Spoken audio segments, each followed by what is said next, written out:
एक गांव में एक किसान रहता था। वह अपने दुखों से बहुत दुखी था। किसी ने उस किसान को बताया था कि तुम अपने दुखों के समाधान के लिए बुद्ध की शरण में जाओ, वे तुम्हारी सभी दुखों के समाधान कर देंगे। यह सुनकर वह किसान बुद्ध की शरण में चला गया। जैसा कि हम सभी के जीवन में होता है, वह किसान भी अनेक कठिनाइयों का समाधान कर रहा था। उसे लगा कि वह उसे कठिनाई से निकाल लेंगे, कोई उपाय बता देंगे। वह किसान बुद्ध के पास पहुंचा और उसने बुद्ध से कहा, हे बुद्ध, मैं किसान हूँ, मुझे खेती करना अच्छा लगता है, लेकिन कभी भी वर्षा पर्याप्त नहीं होती और मेरी फसल बर्बाद हो जाती है। पिछले साल भी मेरे पास खाने को कुछ नहीं था और इस साल जब मैंने फसल बोई तो इस बार बहुत अधिक वर्षा हुई, जिसके कारण मेरी फसल को नुकसान पहुंचा। अभी भी मेरे पास खाने को पर्याप्त नहीं है। बुद्ध उसकी बात शांतिपूर्वक सुनते रहे। किसान ने कहा, मैं विवाहित हूँ, मेरी पत्नी मेरा ध्यान रखती है, मैं उससे प्रेम करता हूँ, लेकिन कभी कभी वह मुझे परेशान भी कर देती है। कभी कभी मुझे लगता है कि मैं उससे परेशान हो गया हूँ और कभी मुझे लगता है कि मैं मेरे जीवन में ना होती तो अच्छा होता।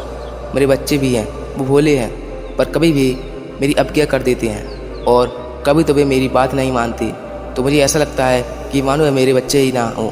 किसान ऐसी ही बातें बुद्ध से करता गया और एक एक करके अपनी सभी घटनाओं को बुद्ध को बताया। उसके जीवन में बहुत सारी समस्याएं थीं। बुद्ध ध्यानपूर्वक उसकी उन समस्याओं को सुनते गए। बुद्ध ने एक शब्द ना कहा और बताता चला गया।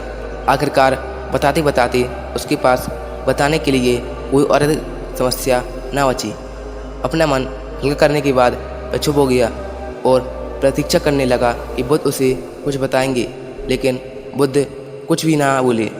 उसने बुद्ध से कहा कि मैं आपके पास आया हूँ, क्या मेरी समस्या का समाधान करेंगे? बुद्ध बोले, मैं तुम्हारी कोई मदद नहीं कर सकता। किसान ने अचंभित होकर कहा, ये क्या कह रहे हैं आप? सभी कहती हैं कि आप सभी के दुखों का निवारण कर देते हैं, तो क्या आप मेरे दुखों का निवारण नहीं करेंगे? इसलिए क्या मैं एक गरीब किसान हूँ? बुद्ध ने कहा, सभी के जीवन में कठिनाइयाँ हैं, तुम्हारे जीवन में कोई कठिनाइयाँ नहीं हैं। ये कठिनाइयाँ तो सबके जीवन में आती है और जाती है। कभी मनुष्य सुखी होता है तो कभी दुखी होता है। अभी उसे पराये अपने लगते हैं और कभी कभी उसे अपने ही पराये लगने लगते हैं। यह जीवन चक्र है, इनसे कोई नहीं निकल सकता। वास्तविकता यह है कि हम सबके जीवन में 83 कठिनाइयाँ हैं। मेरा, तुम्हारा और यहाँ उपस्थित हर व्यक्ति का जीवन समस्याओं से ग्रसित है। तुम इन 83 समस्याओं का समाधान नहीं कर सकते, कोई नहीं कर सकता। मैं भी तुम्हारे इन समस्याओं का समाधान नहीं कर सकता। यदि तुम कठोर कर्म करो, उनमें से किसी एक का उपाय भी कर लो, तो उसके स्थान पर एक नई समस्या खड़ी हो जाएगी।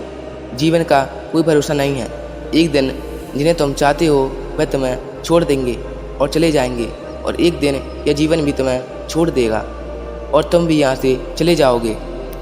जीवन का भरोसा नहीं है। एक दिन तुम्हारे प्रियजन चल बसेंगे और तुम भी चल बसोगे। समस्याएं सदा वैसी ही बनी रहेंगी। आज भी वैसी ही समस्याएं जैसी कि 100 साल पहले थी या 1000 साल पहले थी। समस्याएं जैसी की तैसी रहेंगी और इन समस्याओं का कोई कुछ उपाय नहीं कर सकता है। तब बुद्ध जी कहते हैं कि हमें ज़िंदगी में कभी भी हार नहीं मानना चाहिए। दुख सबकी ज़िंदगी में आता है और सुख भी सबकी ज़िंदगी में आता है, मगर दुख ज़िंदगी भर के लिए नहीं रहता है और ना ही दुख ज़िंदगी भर के लिए रहता है। इसलिए हमें कभी भी परेशान नहीं होना चाहिए।